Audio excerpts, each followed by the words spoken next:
Hey guys, and welcome back to another Q&A. So we got a lot more questions coming in, so thank you all so much for all your questions. If there were some that I missed, do not worry. We will be making this a regular thing. So I will put up a new Q&A post later for you guys to put your next questions in, and I will try to answer as many as I can. So our first question comes to us from Matthew. That's just his username is just Matthew. And he says, somehow Palpatine has returned? I do not believe the Sith could have returned without us knowing. I mean, the Sith have been extinct for over a millennia. Nice try, though. Our next question comes from Lucas Karsher. I hope I pronounced that right.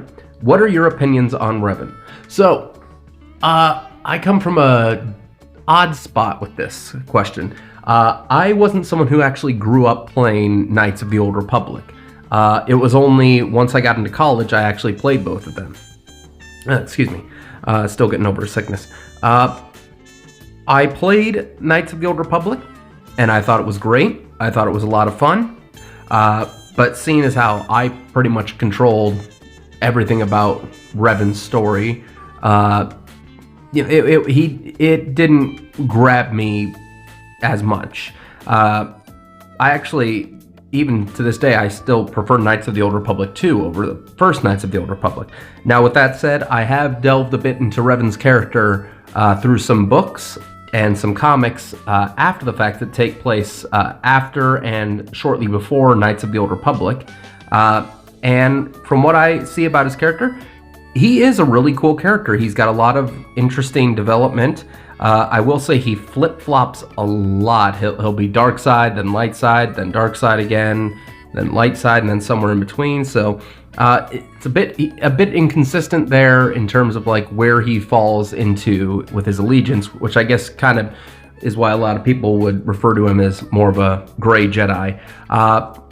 But my opinions on Reven are his design is amazing, one of the best.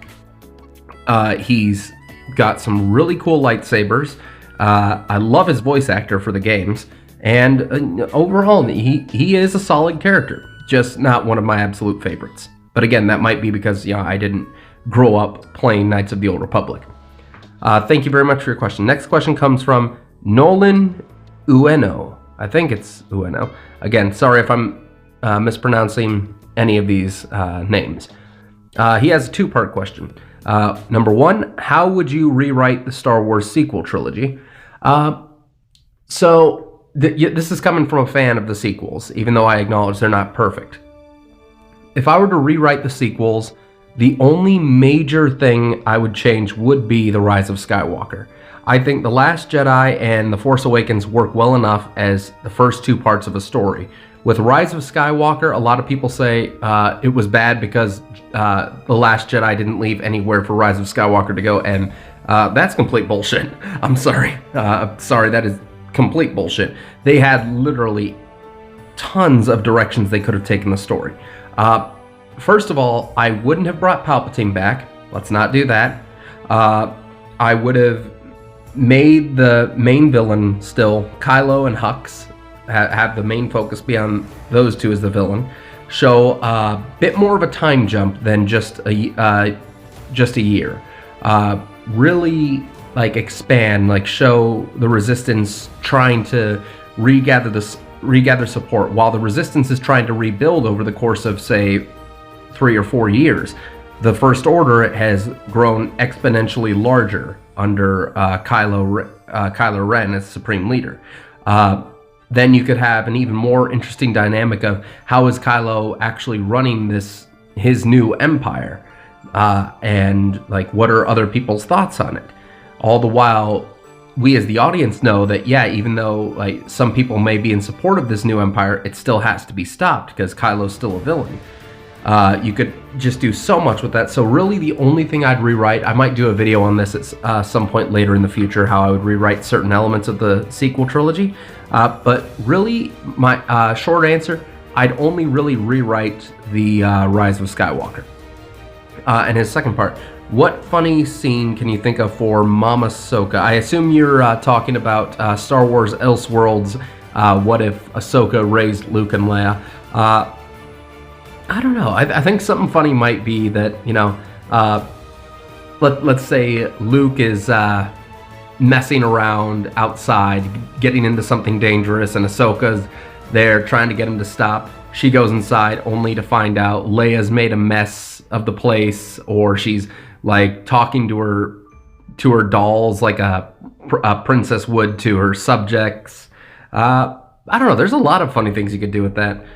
Just showing how much of a toll raising twins would take on her. Thank you very much for your questions.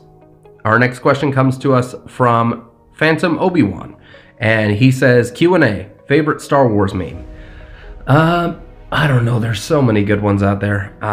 It's not High Ground or Hello There. It's not any of the really predictable ones we see all the time. I think my favorites are the ones where they add fake subtitles from different shows, but put it in the Star Wars universe. Like they have Obi-Wan and Anakin quoting things from Always Sunny in Philadelphia, or what's the show on? I think it's on Fox. The cop show. I can't remember, but those are some of my favorites. The ones where it's just like they take lines from different things and add it into a context that still fits within Star Wars. Thank you very much, Phantom Obi-Wan, for your question. So our next question is from The Serpent, and he says, will there be a part 2 of What If Vader Survived? There will be a part 2. I wasn't expecting this video to blow up as much as it did, seeing as how our last What If we did is still idling, I'd say around 2,000, 3,000 views. But this one absolutely has blown up within just a couple of days. So the demand is there. There will be a part 2. As to when it will happen, it may not happen for a little while, but I promise you it will happen. Thank you very much for your question. From Rickens, I play with this guy on PlayStation, so he's one of my friends. I never figured out how to pronounce that name. He says, I expect this to be, a lot of in-jokes here, by the way. I expect this to be answered, Dad. He is my real dad. Yes, I'm his real dad. No. But the question is, does General Grievous have a beatboxing career ahead of him? I can't answer that fully. I think it's very possible, given what we know about Grievous from playing Battlefront, but I will say the shit he has released so far is absolutely fire. So thank you very much. From Pump Shit Sandwalker, he asks, what is your favorite Star Wars show? My favorite Star Wars show is very tough because nowadays there's so many.